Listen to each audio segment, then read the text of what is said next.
In a galaxy not so far away, the self-proclaimed chief Martian Elon Musk is back at it again, only this time he's aiming to bridge the interplanetary communication gap. SpaceX, or as some might prefer Musk's cosmic toy box, has just rolled out plans for an ominously named system called Marslink. Yes, you heard that right, as if Earth's problems weren't complicated enough. Now we're gearing up to receive frantic Martian DMs, and who knows, maybe some extraterrestrial spam. The big reveal was made on November 7th during the MEPAG meeting, a place where science enthusiasts gathered to debate how best to overcomplicate their explanations. They decided to launch a battalion of satellites into Mars orbit and circle it like a bunch of overachieving vultures, ensuring everything from dusty Martian rovers to future space tourists can slide into Earth's DMs. While Musk's Martian Wi-Fi dream hinges on Starlink's fancy laser communication tech, set to sustain a constant high-speed flow of data across 1.5 astronomical units, that's 225 million kilometers. And with transmission speeds hitting around 4 Mbps, you'll have just enough bandwidth to get that grainy selfie from Mars. Laser-based systems can transmit more data faster and with less energy than radio signals, making them perfect for interplanetary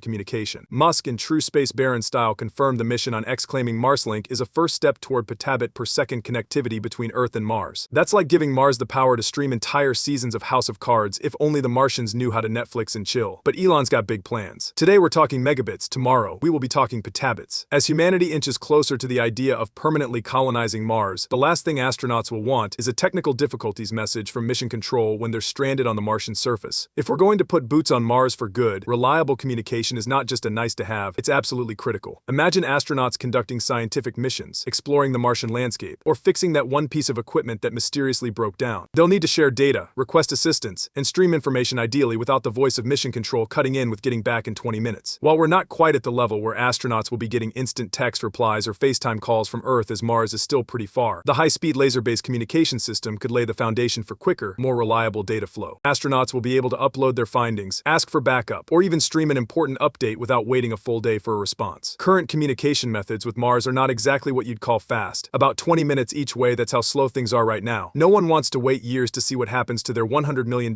space experiment when Mars dust storm takes out the power grid. Imagine life on Mars, with a small city bustling under the pink Martian sky, where the daily grind includes calling Earth for everything from groceries to medical emergencies. A reliable, high-speed internet link would make managing Mars colony logistics almost normal. Want a remote doctor's consultation? Or maybe an Earth-based engineer to troubleshoot a solar array failure will be easily covered by Marslink, turning the red planet into a not-so-distant outpost. Astronauts vlogging their lives in real time, broadcasting daily updates, even live streaming a Martian sunrise. Mars could feel close enough to touch, bringing the wonders of space exploration directly to Earth. And Marslink isn't just about helping humans, it's here to assist our high-tech cousins. The next Mars missions will involve advanced AI and robotics, which will require constant updates and monitoring. So when that charming robot Rusty veers off track or starts questioning its existence, Marslink will make sure Earth engineers can step in. But not everything is smooth sailing with Marslink. Take latency, for example. Even with Marslink's boost, Earth-Mars communication comes with a delay of several minutes, meaning astronauts on Mars can't rely on real-time advice. Then there's the little issue of keeping this interplanetary Wi-Fi running. Marslink satellites will rely on solar power, which is about as dependable on Mars as a New Year's gym resolution on Earth. A single dust storm could knock out signals, leaving Mars residents in the dark. Marshlink's engineers will have to find a way to keep the satellites functional despite the dusty, freezing cold environment, and let's not forget the cost. Marslink isn't exactly a backyard project. Keeping a satellite network around Mars could run up a bill even Musk might raise an eyebrow at, but there could be some earthly benefits. Starlink has already revolutionized connectivity on Earth, beaming Wi-Fi to disaster zones and remote communities like a cosmic savior with questionable corporate ties. Marslink might push the tech even further, yielding improvements that could bring high-speed connections to Earth's most isolated corners. So maybe, just maybe, all this interplanetary Wi-Fi madness could finally bring the miracle of faster buffering to us Earthlings. And so the stage is set. SpaceX is pulling out all the stops to make Mars more than just a distant dusty dot in the sky. By 2026, we could witness Starship touching down, proving once and for all that landing something big and heavy on the red planet isn't just a sci-fi fantasy. If successful, it won't just be cargo landers and satellites making the trip. We're talking about the very beginnings of a future Mars colony. Of course, the road to becoming a multiplanetary species is lined with engineering headaches, funding questions, and the ever-present chance of colossal failure. But in typical SpaceX fashion, these hurdles aren't slowing the vision down.